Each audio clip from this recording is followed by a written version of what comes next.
नमस्कार, शुभ सकाळ. आज संडे असल्या कारणानं काही कामं लवकर करायची नव्हती. आज काही घाई नव्हती लवकर कामं करायची. त्याच्यामुळं आज सगळं आरामात जेवण वगैरे सगळं चाललं होतं. कारण की आज शाळेला सुट्टी आहे. आताच नुकत्याच शाळा चालू झालेल्या आहेत. तर आपण काल जी केळफूल साफ केलं होतं तर त्याची भाजी आज आपण करणार आहोत. तर ती भाजी कशी करायची ते आजच्या व्लॉगमध्ये तुम्हाला मी दाखवणार आहे. पहिल्यांदा आमची वडिलोपार्जित म्हणजे माझ्या सासूबाईंची मी वेळी घेतलेली आहे. त्याच्यासोबत कांदे घेतलेले आहेत आणि फ्रीजमधनं जे आपण केळफूल साफ केलं होतं ते केळफूल एका पिशवीत ठेवलं होतं. ते पिशवीतनं आता काढून ते चिरायला घेतलं आहे आणि आता हे केळफूल सुंदर बारीक असं चिरायचं आहे. त्याच्यात जे नाही का केळीचे साफ केलेले फणे आहेत त्याच्या बाजूला काही घाण राहिलेलं असेल किंवा एखादा जो आपण म्हणतो की दात असतो केळीच्या ह्याच्यात तर तो काढून घ्यायचा आहे. आणि चिरताना ते जर लागत असेल त्यातला दात वगैरे तर तो बाजूला काढून ठेवायचा आहे. आता हा जो केळीचा कवळा भाग होता तो आपण हे केला नव्हता म्हणजे सोलला नव्हता तर नाही का तो देखील एकदम बारीक चिरून घ्यायचा आहे. त्यातच माझा तीर्थ मला खूप त्रास देत होता.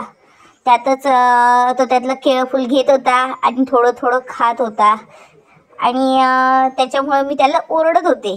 तरीसुद्धा त्याची काही मस्ती कमी नसते आमच्या घरात. आमच्या घरात सगळ्यात खोडकर म्हणजे आमचा तीर्थ आहे.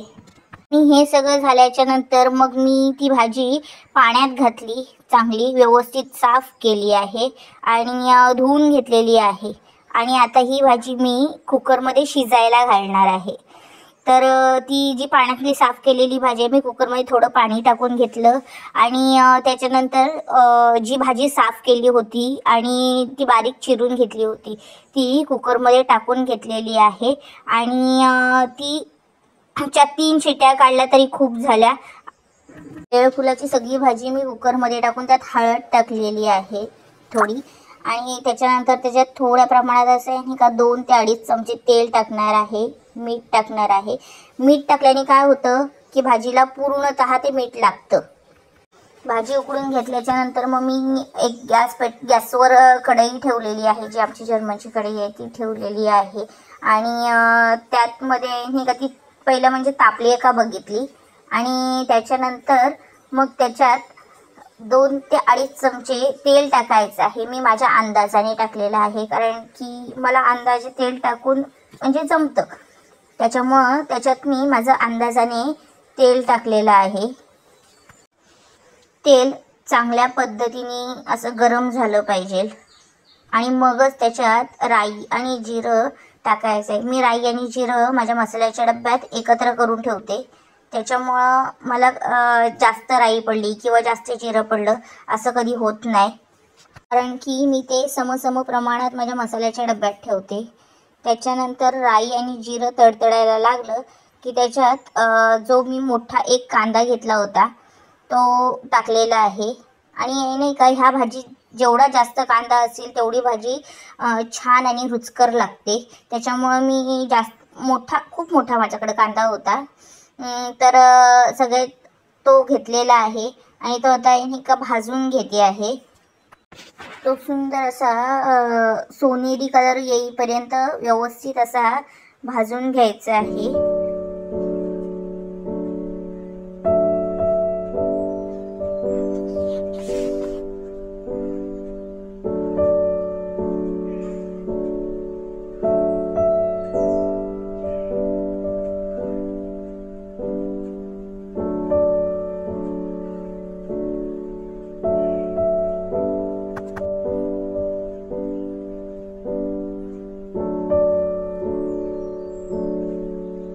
आता हा थोडासा असा सोनेरी रंग कांद्याला आलेला आहे. तर आता मी जे माझ्या प्लेटमध्ये तिखट, हळद आणि गरम मसाला घेतलेला आहे तो गरम मसाला मी त्या परतलेल्या कांद्यामध्ये पहिली हळद टाकणार आहे आणि त्याच्यानंतर मी माझ्या चवीप्रमाणे, आम्हाला तिखट जरा जास्तच लागतं त्याच्यामुळे तिखट आमच्या चवीप्रमाणे मी 2 चमचे ते 2.5 चमचे घेतलंय आणि त्याच्यात 1 चमचा गरम मसाला टाकलेला आहे. आता हे देखील सगळं व्यवस्थित भाजून घ्यायचे, जेणेकरून गरम मसाले जळले नाही पाहिजे. असं या पद्धतीने ते पूर्ण तळून घ्यायचं आहे, भाजून घ्यायचं आहे. त्याच्यानंतर मग आपण जी भाजी शिजवली होती ती शिजवलेली भाजी देखील त्यात टाकणार आहोत. ही शिजवलेली भाजी आहे. ही शिजवलेली भाजी सगळे टाकलेली आहे त्याच्यात आणि पूर्णतः व्यवस्थित हलवायचं आहे, कारण की ते सगळं तिखट जे मसाले आहेत ते भाजीला व्यवस्थित लागले पाहिजे. त्याच्यासाठी ते व्यवस्थित हलवायचं आहे, जेणेकरून कुठला म्हणजे थोडीफार भाजी अशीच राहिली त्याच्यामुळे चव बिघडते.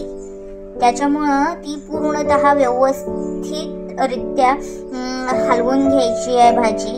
आणि नंतर मग त्याच्यावर थोड्या वेळाने आपण झाकण ठेवणारच आहोत. पण जोपर्यंत ती भाजी व्यवस्थित शिजत नाही, तो शिजवून घेतली, पण जोपर्यंत त्यात मसाला वगैरे मिक्स होत नाही तोपर्यंत ती भाजी हलवतच राहायचं.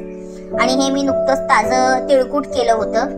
आणि जी केळफुलाची आपण भाजी करतोय त्यात तिळकूट टाकलं नाही मग काय मजाच नाही.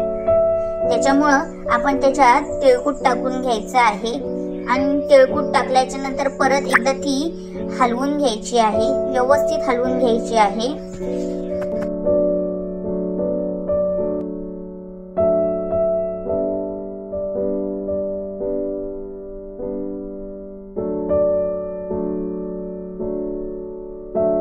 आणि याच्यानंतर आपण त्याच्यात भाजीमध्ये आपल्या चवीप्रमाणे मीठ टाकून घेणार आहोत. तर आम्हाला थोडं जास्त असं नाही म्हणता येणार, पण नॉर्मल मीठ लागतं. त्याच्यामुळं मी 1.5 चमचा मीठ टाकून घेतलेलं आहे त्याच्यामध्ये आणि ती परत हलवायला सुरुवात केलेली आहे. व्यवस्थित अशी हलवून घेतलेली आहे ती भाजी.